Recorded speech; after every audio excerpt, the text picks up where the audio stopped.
شروع اللہ کے نام سے جو بڑا مہربان اور نہایت رحم کرنے والا ہے۔ السلام علیکم دوستو، کیسے ہیں آپ؟ اسلامک واقعہ چینل میں آپ کو دل کی اتھاہ گہرائیوں سے خوش آمدید کہتا ہوں۔ دوستو، حکیم لقمان کے بارے میں تو آپ سب جانتے ہی ہوں گے۔ حکیم لقمان اللہ کے نیک بندے اور اللہ کے ولی تھے۔ آپ کی ولادت حضرت داؤد علیہ السلام کے دور میں ہوئی تھی اور آپ کا وصال حضرت یونس علیہ السلام کے دور میں ہوا، جو کہ یملا کے قریب ہے اور یملا فلسطین میں واقع ہے۔ وہ نبی تھے یا نہیں یہ ابھی تک واضح نہیں ہے، لیکن وہ اللہ کے نیک بندے اور اللہ کے ولی تھے۔ لقمان کے معنی بہت زیادہ عقل والا اور لقب والا ہے۔ آپ کے نام میں حکیم آتا ہے اور حکیم طبیب کو کہتے ہیں۔ اللہ تعالیٰ نے حکیم لقمان کو بہت حکمت اور دانائی بخشی تھی۔ آپ کی حکمت یونان میں بہت زیادہ مشہور ہے، اسے طب یونانی کہتے ہیں۔ قرآن پاک میں اگر کسی چیز کا ذکر آ جائے تو وہ چیز بڑی عظمت والی اور وقار اور بلند درجہ رکھتی ہے۔ یہاں تو اللہ تعالیٰ نے حکیم لقمان کے نام سے ایک پوری سورت نازل فرمائی۔ اس کی حکمت اور دانائی کے بہت سارے واقعات مشہور ہیں۔ ان میں سے ایک واقعہ آج میں آپ کے سامنے پیش کر رہا ہوں۔ جاتا ہے کہ حکیم لقمان کے دور میں ہر چیز، ہر جانور، ہر بے زبان کو زبان تھی اور وہ خود بول کے بتاتا تھا، یہاں تک کہ جڑی بوٹیاں بھی حکیم لقمان کو بتا دیتی تھی کہ ہم اس مرض کی دوا ہیں یا ہم سے اس مرض کی شفا ہوگی۔ ایک واقعہ بہت مشہور ہے کہ حکیم لقمان نے سمندر کے دوسرے کنارے کو ڈھونڈنے کا ارادہ کیا۔ اس کے پاس ایک طوطا تھا جو اس سے کلام کیا کرتا تھا۔ حکیم لقمان نے جڑی بوٹیوں سے کچھ ایسی دوا تیار کی جس کے کھانے کے بعد وہ طوطا بنا تھکاوٹ کے، بنا رکے، بنا کچھ کھائے پیے 6 ماہ تک اپنی اڑان جاری رکھ سکتا تھا۔ حکیم لقمان نے 2 گولیاں تیار کی، ایک اس کے طوطے کو کھلا دی اور دوسری اس طوطے کے گلے میں باندھ دی۔ طوطے کو نصیحت کی کہ اس گولی کے کھانے کے بعد تم بغیر کسی تھکاوٹ کے اور بنا کسی کچھ کھائے پیے اپنی 6 ماہ تک اڑان کو جاری رکھ سکتے ہو، اور ساتھ یہ نصیحت بھی کی کہ تمہیں ذرا سی بھی بھوک محسوس ہو یا تمہیں تھکان محسوس ہو تو وہاں پہ ہی اپنے سفر کو چھوڑ دینا اور دوسری گولی کھا کے واپسی کا سفر لے لینا اور آگے مت جانا۔ طوطے نے حکیم لقمان سے اجازت لی اور وہاں سے اپنے سفر کو شروع کیا۔ طوطا مسلسل 6 ماہ تک اپنی اڑان کو جاری رکھے ہوئے تھا، لیکن ابھی تک اس کو سمندر کا دوسرا کنارہ نہیں ملا تھا۔ طوطے کو اڑتے ہوئے 6 ماہ سے زیادہ عرصہ گزر گیا تھا۔ اب اسے بھوک اور پیاس محسوس ہونے لگ گئی تھی، تھکاوٹ کا بھی احساس ہونے لگ گیا تھا، لیکن جہاں تک وہ جا چکا تھا وہاں پہ دور دراز ایریے میں کہیں بھی نہ تو کوئی درخت تھا، نہ کوئی پہاڑی، نہ کوئی بیٹھنے کی جگہ، اور کچھ ایسا نہیں تھا جس کے اوپر وہ بیٹھ کے سانس لے سکتا تھا۔ تھوڑا آگے جانے کے بعد آخرکار اسے سمندر میں ایک چٹان نظر آئی تو اس کے اوپر جا کے بیٹھ گیا۔ دراصل وہ چٹان نہیں، ایک بہت بڑی مچھلی تھی۔ طوطے کو بھی یہ نہیں پتا تھا کہ یہ چٹان نہیں، بہت بڑی مچھلی ہے۔ تھوڑی دیر میں جب اس مچھلی نے حرکت کی تو طوطا ایک دم بہت حیران اور پریشان ہو گیا کہ یہ چٹان کیسے حرکت کر رہی ہے۔ جب مچھلی نے اپنا منہ باہر نکالا تو وہ اس طوطے کو دیکھ کے حیران ہو گئی اور اس سے کلام کرنے لگی۔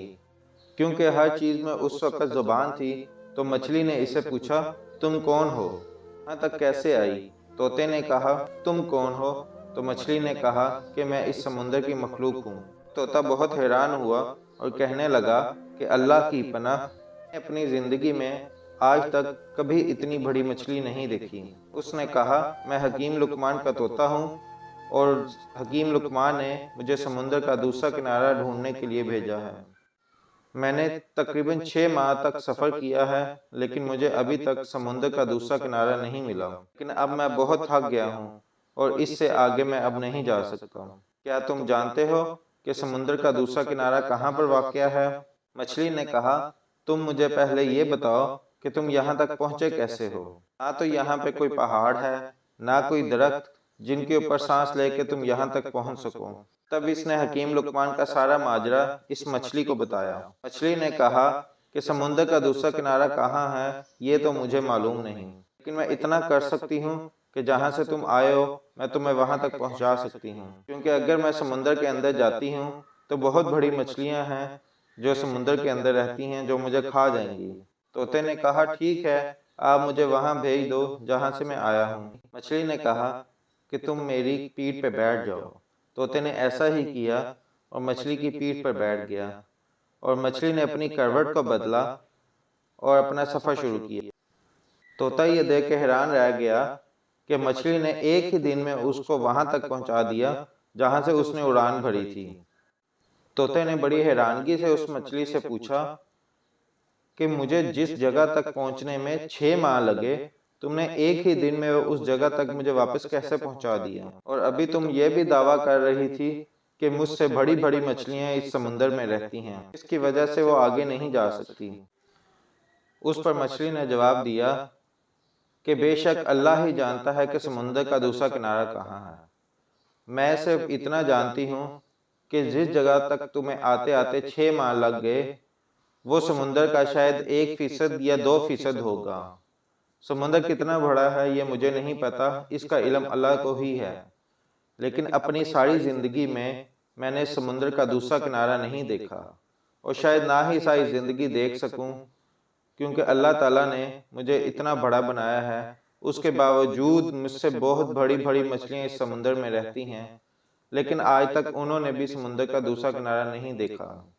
طوطے نے یہ جب سارا واقعہ سنا تو بہت حیران ہوا، اور جا کے حکیم لقمان سے یہ سارا ماجرا بیان کیا، اور حکیم لقمان نے جب یہ سارا ماجرا سنا تو فوراً سجدہ ریز ہو گئے اور اللہ تعالیٰ سے دعا کی کہ اے اللہ، تو ہی بہتر جانتا ہے اس دنیا کے رازوں کو۔ اور ایسے حکیم لقمان نے سمندر کا دوسرا کنارہ جاننے کا ارادہ ترک کر دیا اور اللہ تعالیٰ کی عبادت میں مشغول ہو گئے۔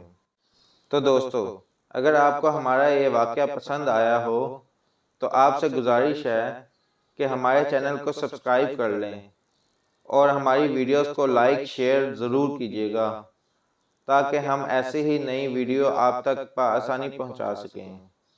اپنا بہت سا خیال رکھیے گا، ملتے ہیں ایک نئی ویڈیو میں، تب تک کے لیے اللہ حافظ۔